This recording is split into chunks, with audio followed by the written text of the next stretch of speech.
سورۃ النساء کی آیت نمبر 101 آ رہی ہے، اور انشاءاللہ بقیہ گفتگو اسی آیت کے کانٹیکسٹ میں ہوگی۔ یہ بڑی اہم ترین آیت ہے، اس کے کانٹیکسٹ میں انشاءاللہ میں نماز قصر، مسافر کی نماز، مسافت کتنی ہو تو اس پہ قصر نماز والا معاملہ ہوگا، یہ ساری ڈیٹیلز جو ہے نا کوشش کروں گا باقی کے وقت میں تیزی سے کور کروں انشاءاللہ تعالیٰ۔ پہلے اس آیت مبارکہ کو کور کر لیتے ہیں۔ وَإِذَا ضَرَبْتُمْ فِي الْأَرْضِ، اور جب تم زمین میں سفر کرو، فَلَيْسَ عَلَيْكُمْ جُنَاحٌ، تو تم پر کوئی حرج نہیں ہے، کوئی گرفت نہیں ہے، کوئی حرج نہیں ہے، أَن تَقْصُرُوا مِنَ الصَّلَاةِ، کہ تم نماز میں قصر کر لیا کرو، یعنی نماز مختصر کر لیا کرو۔ وہ ڈیٹیلز جو ہیں وہ قرآن میں نہیں آئی ہیں، وہ سنت میں ہیں، یعنی صحیح الاسناد احادیث میں۔ اس سے یہ بات پتہ چلی کہ قرآن کی پریکٹیکل اپلیکیشن ایک مسلمان کے اوپر اس وقت ہوگی جب وہ سنت کو بھی مانے گا، ورنہ وہ قرآن کا بھی منکر ہوگا۔ اسی لیے آیا نا سورۃ النساء کی آیت نمبر 80 میں، مَن یُطِعِ الرَّسُولَ فَقَدْ أَطَاعَ اللَّهَ، جو رسول اللہ کی اطاعت کرتا ہے تو وہ اللہ کی اطاعت کرتا ہے۔ اللہ کی اطاعت اب کرنی ہے، نماز قصر کرو، تو یہاں تو نہ نماز کی پوری رکھتے میں موجود نہیں، قصر کہاں سے کرنی ہے؟ طریقہ بھی کوئی نہیں، وہ سنت کی طرف۔ سنت کو ماننا قرآن کو ماننا ہے، اور کسی چیز کا سنت میں ہونا قرآن کا عیب نہیں ہے، کیونکہ قرآن ہی نے سنت کی طرف ہماری رہنمائی کی ہے۔ قرآن کا ٹاپک عقیدہ ہے، سنت اعمال کو ڈیٹیل سے بیان کرتی ہے، لہذا قرآن کا یہ عیب نہیں ہے کہ اس میں نماز کا طریقہ نہیں ہے۔ وہاں نماز کی فرضیت آئی اور چند ایک احکامات، باقی سنت کی طرف قرآن نے ہماری رہنمائی کی۔ ان خفتم ان یفتنکم الذین کفروا، اگر تمہیں اس بات کا خوف ہو کہ تمہیں کافر فتنے میں ڈال دیں گے، آزمائش میں، مصیبت اور تکلیف میں، تو اس سے بچنے کے لیے نماز بھی مختصر کر لو تاکہ جلدی سے نماز سے فارغ ہو جاؤ۔ بلکہ اس سے اگلی جو آیت آئے گی اس میں تو نماز خوف کا ذکر ہے، اس میں تو اور مختصر نماز کر دی گئی۔ ان الکافرین کانوا لکم عدوا مبینا، بے شک جو کافر ہیں وہ تمہارے کھلے دشمن ہیں۔ تو ظاہر ہے جب وہ دشمن ہیں تو پھر ان سے بچنے کے لیے تمہیں نماز میں قصر کی اجازت دی جا رہی ہے۔ اب یہ آیت بالکل واضح ہے کہ قصر نماز یہ آپشن ہے، نہ کہ obligation، یعنی یہ اجازت ہے نہ کہ حکم ہے کہ ضرور کرنی ہے، کیونکہ الفاظ دیکھیں نا، فَلَيْسَ عَلَيْكُمْ جُنَاحٌ، کوئی تم پہ گرفت نہیں ہے، أَن تَقْصُرُوا مِنَ الصَّلَاةِ، کہ نماز مختصر کر لو، قصر کر لو اس کے اندر، تو کوئی حرج نہیں ہے۔ مراد یہ ہے کہ اگر مختصر پڑھ لیتے ہو تو کوئی حرج نہیں، اگر پوری پڑھ لیتے ہو تو کوئی گناہ بھی نہیں، اور اس کو سپورٹیو احادیث بھی ہیں۔ لہذا حنفیوں کا یہ موقف جو ہے نا کہ نماز قصر کرنا واجب ہے، اور اگر کوئی قصر نہیں کرے گا تو اس کی نماز ہی نہیں ہوگی۔ وہ کہتے ہیں کہ آپ مسافر تھے اور ظہر کے 4 فرض پڑھ لیے تو آپ کے 2 بھی نہیں ہوئے، چلو تھوڑا رحم کھاتے کہتے 2 ہو گئے، 2 نفل لکھے جائیں گے، تو تب بھی ہم ان کو کوئی تھوڑا بینیفٹ آف ڈاؤٹ دیتے ہیں۔ انہوں نے اتنی بڑی کہانی بنائی کہ وہ 4 کے 4 ہی ضائع۔ سر قرآن پڑھیں، کوئی حرج نہیں، یہ انداز ہی بتا رہا ہے کہ یہ اوبلیگیشنل نہیں ہے، آپشنل ہے۔ اچھا، اس میں ایک ابہام ہے، وہ یہ ہے کہ ساتھ ایک شرط لگائی، ان خفتم ان یفتنکم الذین کفروا، اگر تمہیں یہ خطرہ ہونا کہ کافر تمہیں فتنے میں ڈال دیں گے، آزمائش میں ڈال دیں گے، یعنی حالت امن نہ ہو تو پھر قصر کرنے کی اجازت ہے۔ مراد کیا ہوا کہ اگر حالت امن ہے تو پھر یہ اجازت کوئی نہیں ہے، یہ مطلب نکلتا ہے نا اس میں سے۔ لیکن سنت اس کی ایکسپلینیشن کرتی ہے، وہ یہ کرتی ہے، یہ والا مطلب اب لینے کے لیے اس لیے تیار نہیں ہے کہ سنت میں اس کی ایکسپلینیشن آ گئی۔ صحیح مسلم میں حدیث ہے، ایک شخص نے سیدنا عمر سے پوچھا، یہ قرآن میں تو آیا ہے کہ جب تم حالت امن کا تمہیں یعنی خطرہ ہو، اگر کہ امن کی حالت نہیں ہے اور دشمنوں سے خوف ہے، پھر تم قصر کرو، تو اب تو ہم کثرت میں ہیں، حالت امن ہے، حالت خوف ختم ہو چکی ہے، تو لہٰذا اب قصر بھی نماز کی سہولت ہم سے ختم ہو چکی۔ تو سیدنا عمر نے کہا کہ سیم یہی سوال میں نے بھی رسول اللہ سے کیا تھا صلی اللہ علیہ وآلہ وسلم، تو آپ نے فرمایا تھا عمر یہ اللہ کی طرف سے صدقہ اور تحفہ ہے، اسے قبول کرو عام حالت کے لیے بھی، یعنی یہ اللہ تعالیٰ نے عام حالت کی، لہذا سنت نے اس کا دائرہ کار اور وسیع کر دیا کہ اسپیسیفکلی خوف میں تو ہے یہ، لیکن حالت امن میں بھی اللہ نے یہ تمہارے لیے آسانی ہے کہ تم اس کو اویل کر سکتے ہو۔ اور اس حد تک کہ صحیح بخاری میں امام بخاری نے چیپٹر کی ہیڈنگ میں لیا ہے، قربان جاؤں، اور مولا علی کے نام کے ساتھ لکھا ہے علی ابن ابی طالب علیہ السلام اس میں. اور امام بخاری ہیڈنگ میں لے کے آئے کہ علی ابن ابی طالب علیہ السلام. یعنی امام بخاری کو کوئی ایران سے فنڈنگ نہیں آتی تھی سر, ہاں یہ بے فکر ہیں. وہ جب خلیفہ تھے تو وہ جب سفر سے واپس آتے تو کوفے کے گھر وہ دیکھ رہے ہوتے تھے, لیکن کوفہ سٹی میں ابھی داخل نہیں ہوتے تھے, تو باہر ہی وہ نماز قصر کر کے پھر ساتھیوں کے ساتھ داخل ہوتے تھے. تو لوگ پوچھتے تھے کہ حضرت اب تو ہم گھر پہنچ گئے, تو وہ کہتے تھے نہیں, اللہ کی فیسلٹی سے فائدہ اٹھاؤ. ٹھیک ہے, تو وہ اللہ کے تحفے کو اس حد تک قبول کرتے تھے. امام بخاری نے یہ جو ایک مولا علی کا یعنی قول نقل کر کے, ان کا عمل نقل کر کے, اس معاملے کو ایسا کھول کے بیان کر دیا کہ اب کوئی یہ گلہ نہیں کر سکتا کہ آج ٹرین میں سفر ہوتا ہے, آج ایئر کنڈیشن سفر ہے, آج ہوائی جہاز میں, لہٰذا اب آسانی نہیں.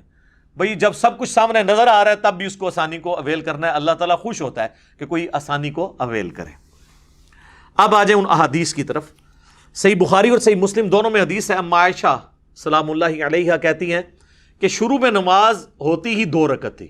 آپ پتہ نا قیام اللیل بھی 2 رکعت 2 رکعت 2 رکعت, جب 5 نمازوں کی ٹائمنگ نہیں تھی. پھر جب مدینہ شریف لوگ ہجرت کر کے آئے تو اللہ تعالیٰ نے نماز کو 4 رکعت کر دیا, لیکن سفر میں 2 ہی باقی رکھی. یعنی ظہر کے 2 فرض ہوتے تھے پہلے, وہ 4 کر دیے, لیکن سفر میں 2 ہی ہیں. اسی طریقے سے عصر کے بھی, عشاء کے بھی, اور فجر کے تو ہی 2 ہیں, وہ 2 ہی رہنے. البتہ مغرب کی ایکسیپشن آ گئی, وہ مسند احمد میں حدیث ہے, سوائے مغرب کے. مغرب چونکہ شروع سے ہی 3 ہے تو وہ 1.5 نہیں ہوتی, وہ 3 ہی رہتی ہے, اور اس پہ اجماع امت ہے. بلکہ یہ 17 رکعتوں کے اوپر تو اجماع ہے. اکثر لوگ کہتے ہیں کہ جی نماز کی رکعتیں احادیث میں بتائیں. سر بخاری مسلم کی درجنوں احادیث ہیں جن میں آپ کو سیدھا رزلٹ ملتا ہے کہ رکعتیں کون کون سی ہیں. ٹھیک ہے, تو اس کی تو ضرورت ہی نہیں ہے, اجماع امت ہے. جہاں پہ اختلاف ہوگا وہاں ہم بات کریں گے. المستدرک للحاکم میں حدیث ہے, المعجم الکبیر طبرانی میں, کہ میری امت کبھی گمراہی پر جمع نہیں ہوگی. سنی شیعہ اور ان کے جتنے چھوٹے چھوٹے آگے فرقیاں ہیں, سب کا یہی موقف ہے. فجر کے 2 فرض, ظہر کے 4, عصر کے 4, مغرب کے 3, عشاء کے 4, اور سفر میں سارے 2 ہو جائیں گے سوائے مغرب کے, یہ 3. باقی احادیث بے شمار ہیں بخاری مسلم کی, میں ساتھ ساتھ بیان کرتا ہوں, ان میں آپ کو رزلٹ نکلتا چلا جائے گا انشاءاللہ. ایک اور حدیث ہے صحیح مسلم میں, ابن عباس کہتے ہیں کہ اللہ تعالیٰ نے سفر میں 2 رکعتیں کر دیں, عام حالت میں 4, اور خوف کی حالت میں, وہ جو سورہ نساء کی آیت نمبر 101 میں آئے گا, وہاں نماز کی 1 رکعت کر دی, اور 2 بھی 1 رہ گئی. 2 بھی پڑھنا ثابت ہے, لیکن 1 بھی صرف پڑھ سکتے ہیں. ظہر کی 1 رکعت, عصر کی 1 رکعت, یہ آسانی بھی ہے جنگ کی حالت میں. وہ انشاءاللہ اگلی دفعہ آیات آئیں گی تو میں انشاءاللہ اس کو کور کروں گا. صحیح بخاری اور مسلم دونوں میں حدیث ہے کہ ابن عمر ایک سفر میں تھے تو انہوں نے اپنے ساتھیوں کو 2 رکعت ظہر کی نماز پڑھائی, پھر اپنے حجرے میں واپس آئے تو انہوں نے دیکھا کہ ابھی بھی لوگ کچھ نماز پڑھ رہے تھے. میرے خیال ہے وہ انفی بریلوی, انفی دیوبندی ہوں گے. تو بخاری مسلم کے الفاظ ہیں, حضرت عبداللہ ابن عمر نے فرمایا کہ یہ کیا پڑھ رہے ہیں؟ ان کا جی یہ سنتیں پڑھ رہے ہیں, وہ نفل نماز جو بعد میں ہم اسے سنت بھی کہہ دیتے ہیں موقع. تو انہوں نے فرمایا کہ اگر میں نے سنتیں ہی پڑھنی ہوتی تو میں ظہر کے 4 فرض نہ پڑھ لیتا. پھر انہوں نے کہا کہ میں نے نبی صلی اللہ علیہ وآلہ وسلم, حضرت ابوبکر, حضرت عمر, حضرت عثمان رضی اللہ عنہم اجمعین, تینوں کے ساتھ پوری زندگی سفر کی ہے, وہ 2 رکعتوں سے زیادہ نہیں پڑھا کرتے تھے. اندازہ کریں, یعنی یہ اس میں الفاظ ہیں کہ میں نے تینوں کے ساتھ سفر کیے, وہ 2 رکعتوں سے زیادہ نہیں پڑھا کرتے تھے. تو یہ بالکل واضح ہو گیا کہ یہ جو ان لوگوں کا خود ساختہ ایک مسئلہ ہے. پھر صحیح بخاری اور صحیح مسلم میں یہ حدیث ہے کہ ایک سفر کے دوران عبداللہ ابن عمر نے جو ہے وہ جب سفر کرتے ہوئے وہ جماعت کروایا کرتے تھے نا خود, تو 2 رکعت پڑھا کرتے تھے, اور اگر کسی مقیم امام کے پیچھے پڑھتے تھے پھر 4 پڑھتے تھے. یعنی اگر مسافر امامت کروائے گا نا تو اس نے تو 2 ہی پڑھنے ہیں, اس کے پیچھے مسافر ہیں وہ 2 رکعت پڑھیں گے.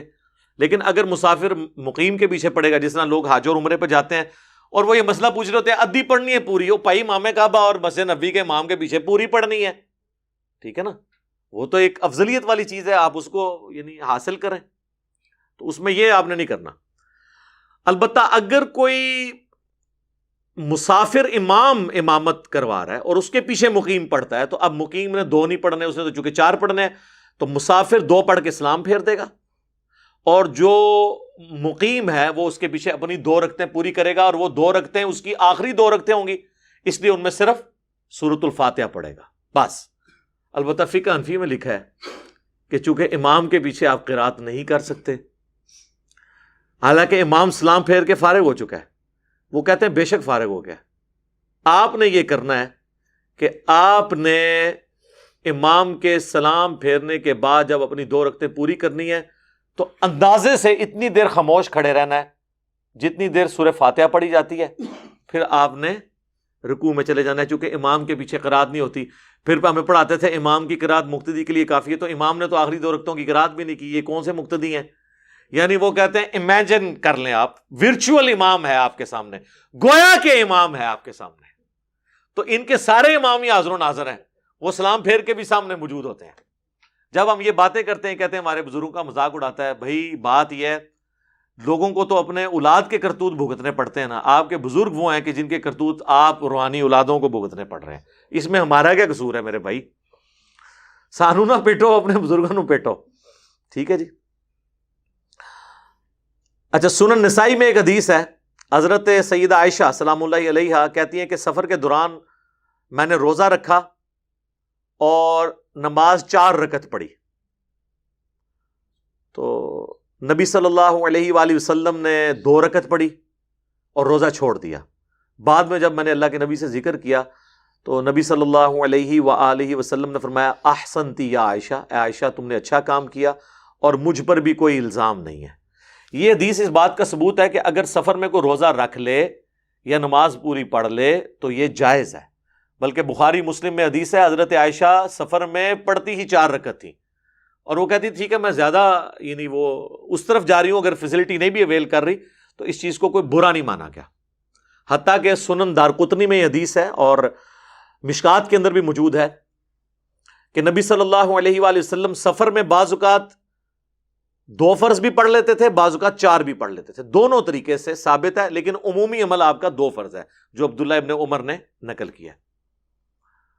تو اس سے یہ بھی بات پتہ چلی کہ آپ یعنی مسافر کے لیے جماعت والا بھی کوئی ایشو نہیں ہے، ٹھیک ہے، کیونکہ سیدہ عائشہ نے اگر جماعت کے ساتھ اس طریقے سے نماز پڑھی ہوتی تو 2 کے بعد انہوں نے بھی اسلام پھیرا ہوتا، انہوں نے الگ سے اپنے 4 فرض پورے پڑھ لیے اور نبی علیہ السلام نے 2 پڑھے۔ اس طریقے سے عبداللہ بن عمر کے بارے میں بھی آپ سن چکے ہیں۔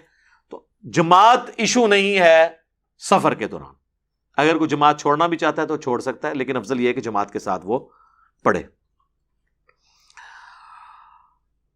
اور بخاری مسلم میں وہ حدیث جو عبداللہ بن عمر کی ہے اس میں ہے کہ اگر عبداللہ ابن عمر سفر میں اکیلے نماز پڑھتے تو 2 رکعت پڑھتے، تو اس سے ثابت ہوا کہ بغیر جماعت کے بھی وہ نماز 2 رکعت پڑھ لیا کرتے تھے، اور اگر امام کے پیچھے پڑھتے تو پھر وہ 4 رکعت پڑھتے اگر وہ مقیم امام۔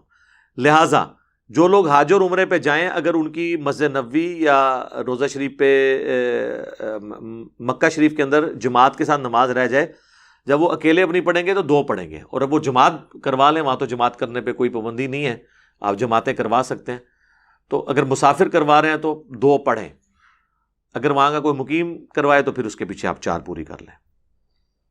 بعض اوقات لوگ یہ بھی کرتے ہیں، وہ کہتے ہیں جی اگر امام مقیم ہے تو ہم 2 رکعت پڑھ کے بیٹھ جائیں گے اور ہم اپنا سلام پھیر دیں۔ اس طرح نہیں آپ کر سکتے، امام سے ہٹ نہیں سکتے۔ اہل تشیع کے ہاں اس طرح ہو جاتا ہے، وہ کہتے ہیں کہ بھئی آپ 2 کے بعد سلام پھیریں اور اگلی 2 میں آپ عصر کی نیت کر لیں۔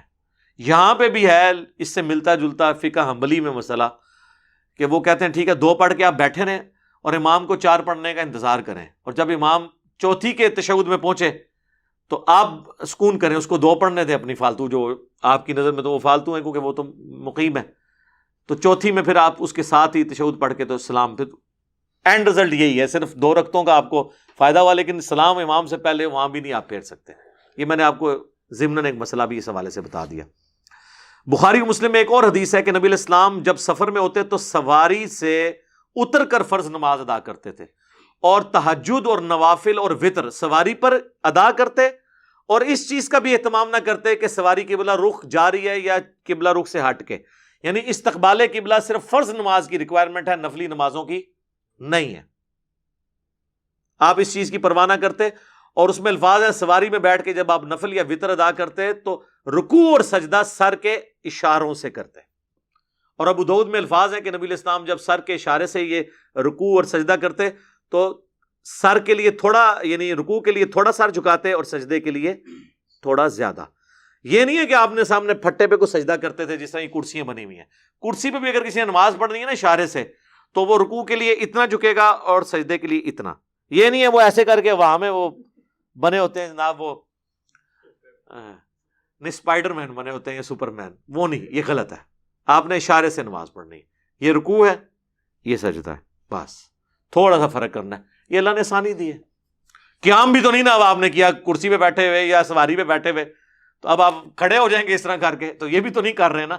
تو باقی چیزوں کو بھی آپ اس طریقے سے مینج کریں. تو اس سے یہ بات پتہ چلی کہ فرض نماز کے لیے آپ کو سواری سے اترنا ہوگا. ٹرین بھی جب کسی جنکشن پہ کھڑی ہو تو آپ وہاں نماز پڑھیں. اپنی گاڑی ہے تو کسی پیٹرول پمپ پہ روک کے پڑھیں. پبلک ٹرانسپورٹ ہے تو اس کا ٹائم اس طرح مینج کریں کہ آپ کو یہ نہ کرنا پڑے. رہ گیا ہوائی جہاز، تو ہوائی جہاز کا تو مسئلہ اور بحری جہاز کا مسئلہ ڈیفرنٹ ہے، چونکہ اسے روکنا ممکن نہیں ہے. بحری جہاز اگر آپ سمندر میں روک بھی لیں وہ ایک جگہ پہ پھر بھی نہیں رہتا، اور نیچے اتر کے آپ مسلح پانی پہ ڈال کے نماز بھی نہیں پڑھ سکتے. وہ تو بزرگ ہی پڑھ سکتے ہیں، وہ بھی کہانیاں. تو وہ بحری جہاز والوں کے لیے مسئلہ ڈیفرنٹ ہے، وہ اس میں صرف استقبال قبلہ کریں گے، نماز پڑھیں، کوئی ایشو نہیں ہے. ٹرین بھی عموماً سیدھی چلتی ہے، اگر نہ رک رہی ہو تو ٹرین میں نماز پڑھ لیں. ویسے تو ہم نے جو نمازیں جمع کرنے کا آپ کو بتایا اس کے تحت تو 6-7 گھنٹے میں تو کوئی نہ کوئی آپ کا اسٹیشن آ ہی جائے گا. ایسا تو نماز آپ ٹرین کے اندر ہی بے شک پڑھ لیں جب رکی ہوئی ہو، یا نیچے اتر کے آپ اسٹیشن پہ پڑھ لیں. ویسے تو ایران کے اندر تو باقاعدہ نماز کی ٹائمنگ میں وہ ٹرینیں رکتی ہیں اور باقاعدہ عورتوں اور مردوں کی نمازوں کی جگہ الگ بنی ہوئی ہے. آپ دیکھیں کتنی ایک ڈاکومنٹریز اپلوڈ ہوئی ہیں، انسان حیران رہ جاتا ہے. تو کاش ہمارے ملک میں بھی یہ سارا سلسلہ ہوتا تو یہ آسانیاں ہو جاتی.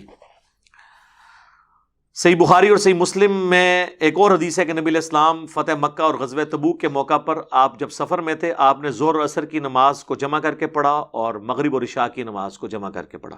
تو سفر میں آپ کی روٹین تھی کہ نمازیں جمع کرتے تھے مینج کرنے کے لیے. بلکہ جامع ترمذی میں، سنن ابی داؤد میں اور مشکات میں موجود ہے کہ نبی علیہ السلام تینوں طریقے سے نماز کو جمع کرتے تھے. آپ اگر ظہر کا وقت داخل ہونے کے بعد سفر شروع کرتے تو ترمذی کے الفاظ ہیں آپ علیہ السلام ظہر اور عصر کٹھی پڑھتے اور پھر سفر پہ نکل جاتے. اور اگر ظہر کا وقت داخل ہونے سے پہلے آپ سفر شروع کرتے پھر آپ عصر تک کا انتظار کرتے تاکہ سفر زیادہ طے ہو جائے اور عصر کے ٹائم میں جا کے ظہر عصر پڑھتے. اسے کہتے ہیں جمع تاخیر. جمع تقدیم یہ ہے کہ ظہر کے ساتھ عصر، جمع تاخیر یہ ہے کہ عصر کے وقت میں پہلے ظہر عصر، اور درمیان میں جمع سوری. وہ تو حنفی بھی مانتے ہیں کہ ظہر آخری وقت میں اور عصر اول وقت میں. تو تین طریقے سے سنت ہے اور اس میں آسانی ہے. یعنی ظہر کا وقت اگر 12:20 پہ داخل ہو رہا ہے اور مغرب 7:10 پہ، تو 12:20 سے 7:10 تک کسی بھی وقت دونوں نمازیں جمع ہو سکتی ہیں. اور مغرب کا وقت داخل ہو رہا ہے 7:10 پہ اور فجر کا وقت وہاں پہ شروع ہو رہا ہے جا کے صبح تقریباً کوئی 3:45 کے قریب یا 3:30 کے قریب. تو پوری رات میں کسی بھی وقت آپ مغرب اور عشاء جمع کر سکتے ہیں. جمع تقدیم، جمع تاخیر، جمع سوری تینوں طریقے سے سنت ہے. بلکہ صحیح مسلم میں اوپر تلے 10 احادیث ہیں کہ نبی علیہ السلام نے بغیر خوف کے، بغیر بارش کے اور بغیر سفر کے، یعنی مدینہ شریف میں ظہر اور عصر کی نمازیں جمع کی اور مغرب اور عشاء کی نمازوں کو بھی جمع کیا. ابن عباس سے تابعین نے پوچھا کہ اللہ کے نبی علیہ السلام نے یہ عمل کیوں کیا تھا؟ تو انہوں نے کہا اس لیے تاکہ امت کے لیے اس معاملے میں آسانی ہو جائے اور کوئی حرج یعنی تنگی باقی نہ رہے جو امت سے چھین لی گئی اور آپ کو تنگی میں ڈال دیا.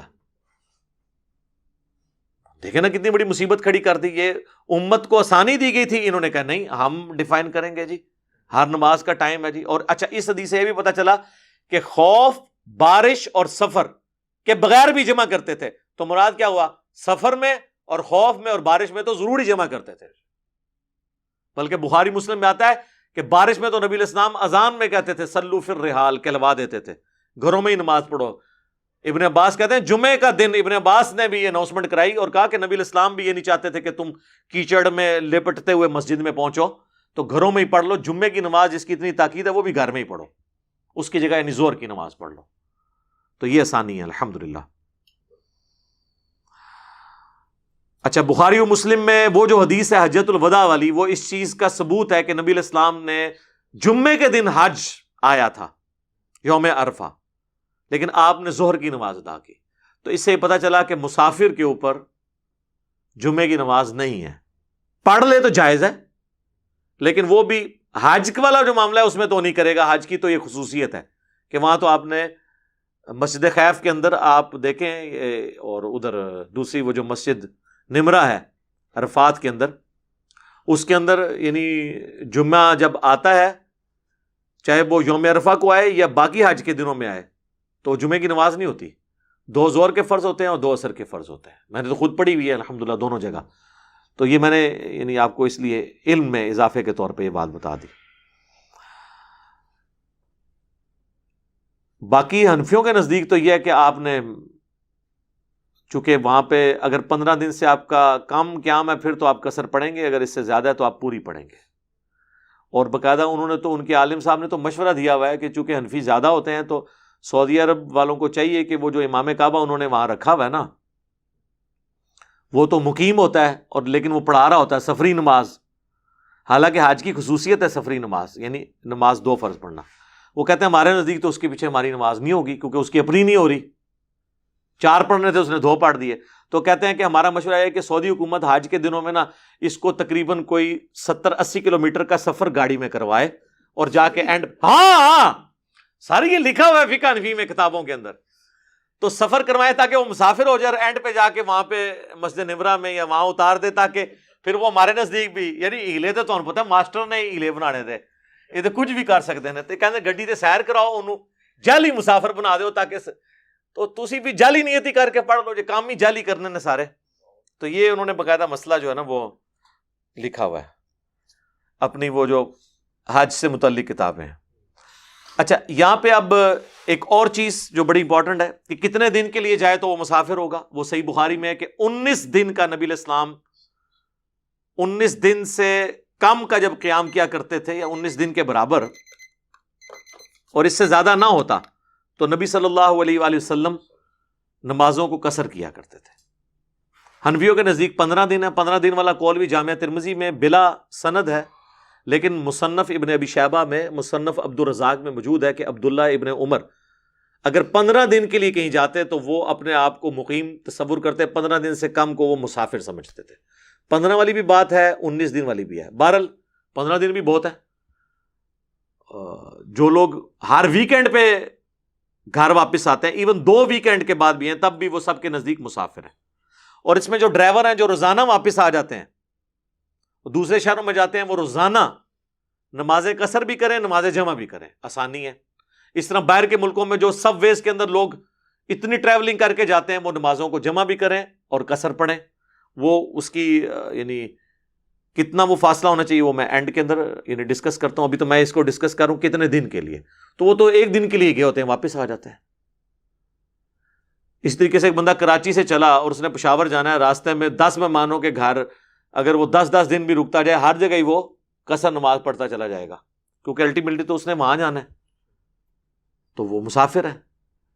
تو ڈرائیور ہو، اسٹوڈنٹ ہو، ہاسٹل میں رہ رہا ہے اور ہر ہفتے یا 2 ہفتے بعد واپس آ جاتا ہے، تو یہ نہیں ہے کہ اب وہ مقیم ہو گیا وہاں پہ. بے شک وہ 5 سال کے لیے گیا ہے، لیکن ہے تو غریب الوطن ہے نا، اس لیے تو گھر واپس آتا ہے.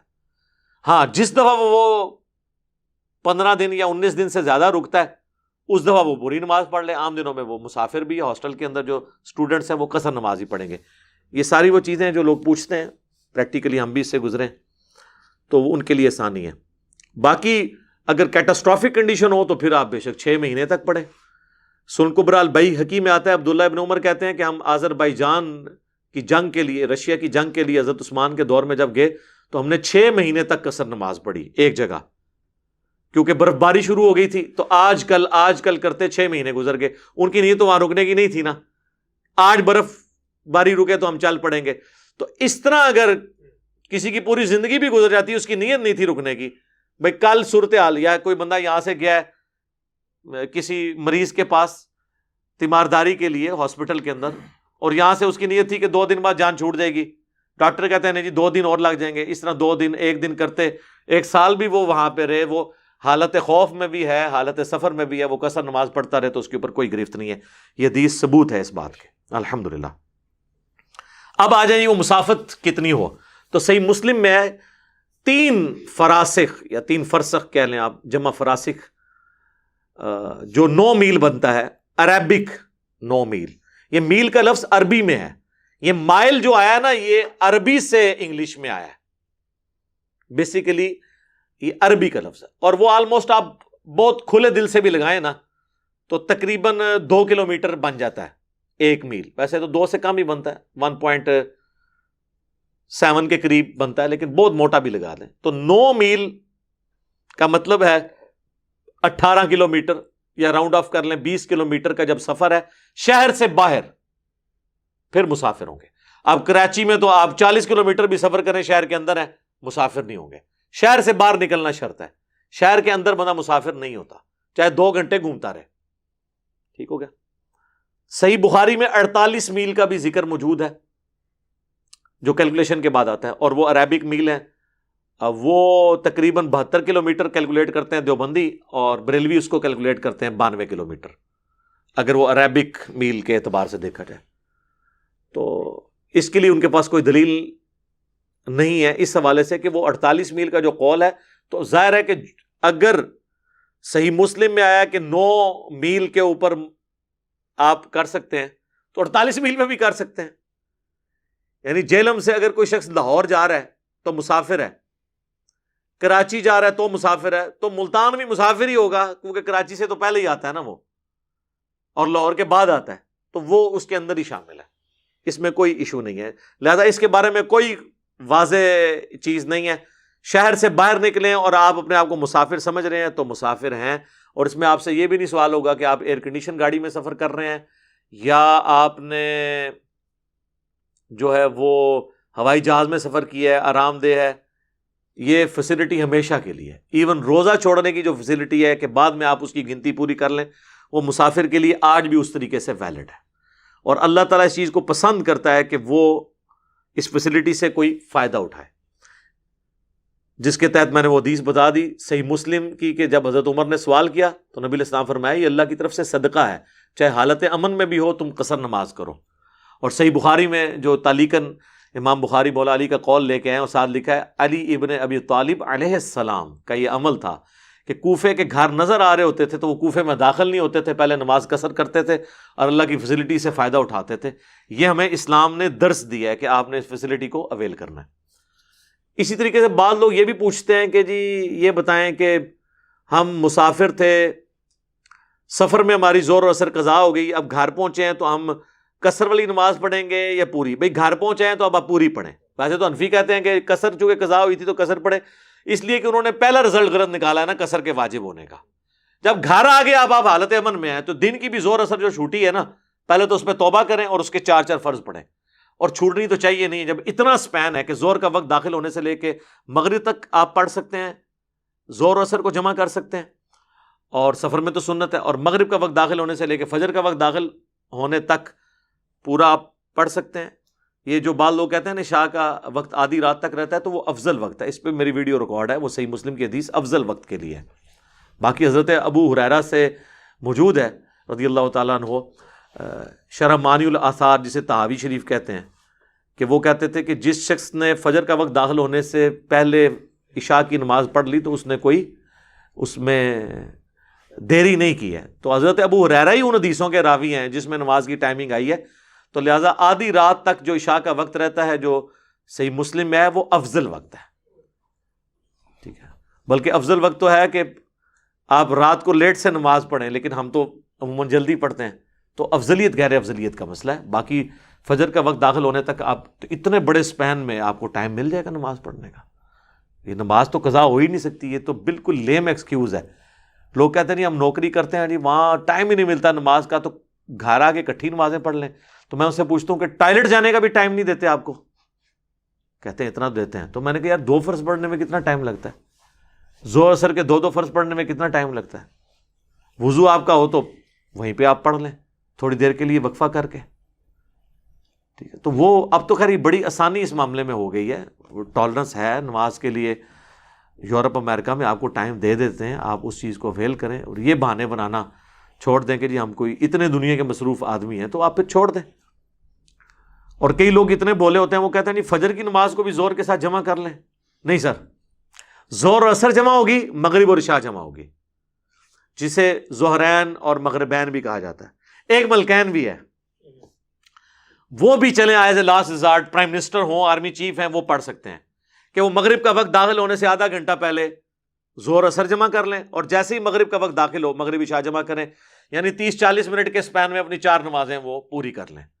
تو وہ مستقل بھی روٹین بنا لیں، تو ان کی روٹین ایسی ہے، ان کی جو مصروفیات ہیں اس کے اندر ان کے لیے کوئی اجازت والی گنجائش ہو سکتی ہے۔ باقی عام آدمی کے لیے تو یہ نہیں ہے کہ وہ اپنی روٹین بنا لیں، افضل یہی ہے کہ چاروں نمازیں اپنے الگ الگ وقت میں پڑھیں، فجر تو ویسے ہی علیحدہ ہوتی ہے، لیکن اگر کوئی مجبوری کی وجہ سے اس کو روٹین بناتا ہے عام حالت میں بھی، تو وہ ثابت ہے، وہ آپ پڑھیں، نماز پڑھیں صحیح، اور اس میں بھی خالی فرض پڑھ لیں تو کافی ہے۔ اور مسافر ہیں، نوکری پیشہ ہیں، آپ روزانہ شہر سے باہر 20 کلومیٹر جاتے ہیں سب وے کے ذریعے، چاہے وہ آپ 5 منٹ میں پہنچتے ہیں چاہے 1 گھنٹے میں پہنچتے ہیں، اگر آپ نے وہ سفر طے کر لیا ہے آپ وہاں نمازیں جمع کریں اور گھر آ کے مغربی عشاء جمع کر لیں، پوری رات آپ کے پاس پڑی ہے، جس وقت مرضی جمع کریں، تو یہ دین میں وہ آسانی ہے۔ اور میں آپ کو بتاؤں یہ سب کانٹیننٹ میں ایشو ہے، ادروائز آپ عرب ملکوں میں سفر کریں، یہ جب لوگ حج عمرے کے لیے جاتے ہیں تو وہ تو ڈرائیور ٹرینڈ ہیں، وہ آپ کو جب زور کے وقت گاڑی مکے سے مدینے کے لیے چلتی ہے نا، یا مدینے سے مکے کے لیے، تو وہ ڈرائیور کہہ دیتا ہے کہ بھائی زور اثر جمع کرو،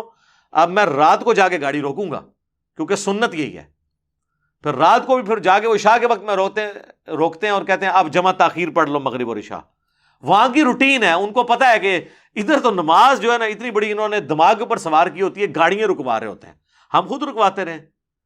اور پاکستان جیسے ملک میں ایک بندہ فیملی کے ساتھ پرائیویٹ سفر کر رہا ہے ویگن کے اندر یا بس کے اندر، اور آپ گاڑی رکوائیں نماز کے لیے، تو آپ تو سب لوگوں کو تھریٹ پہ لگا رہے ہیں کہ وہ کوئی ڈاکو لوٹ لیں گے، ان کو گاڑی چلنے دیں، تا وقت ہے کہ آپ کسی مین سٹی میں نہ پہنچ جائیں، وہاں جا کے نمازیں جمع کریں۔ 5 منٹ بعد گاڑی رکوانے کا کوئی تک ہی نہیں بنتا، نماز قضا ہو ہی نہیں سکتی۔ اتنا لمبا سفر کس نے کرنا ہے کہ 6-7 گھنٹے گاڑی ہی نہیں رکے گی؟ یہاں لوگ 1.5 گھنٹے کے سفر میں گاڑیاں رکوا رہے ہوتے ہیں۔ بھائی گھر جا کے پڑھ لینا، مغرب عشاء جمع کرنا، پوری رات پڑی ہوئی ہے، زور اثر ہے تو زور کے ساتھ ہی اثر پڑھ کے نکلو۔ گاڑیاں رکوا رہے ہوتے ہیں اور پھر اتنی بڑی ٹینشن میں لوگوں کو ڈالتے ہیں، صرف دینی مسئلہ نہ پتہ ہونے کی وجہ سے۔ بارہ میرا الگ سے ایک کلپ ہے، نمازوں کو جمع کرنا حرام سوالیہ نشان، وہ آپ دیکھ لیں تو انشاءاللہ آپ کو یہ معاملہ کلیئر ہو جائے گا۔ اللہ تعالیٰ سے دعا ہے جو حق بات میں نے کہی اللہ تعالیٰ ہمارے دلوں میں راسخ فرمائے، اگر جذبات میں میرے منہ سے کوئی غلط بات نکل گئی اللہ تعالیٰ ہمارے دلوں سے اسے دھو دے، ہمیں معاف بھی فرما دے، ہمیں کتاب و سنت کی تعلیمات پر عمل کر کے دوسرے بھائیوں تک پہنچانے کی توفیق عطا فرمائے۔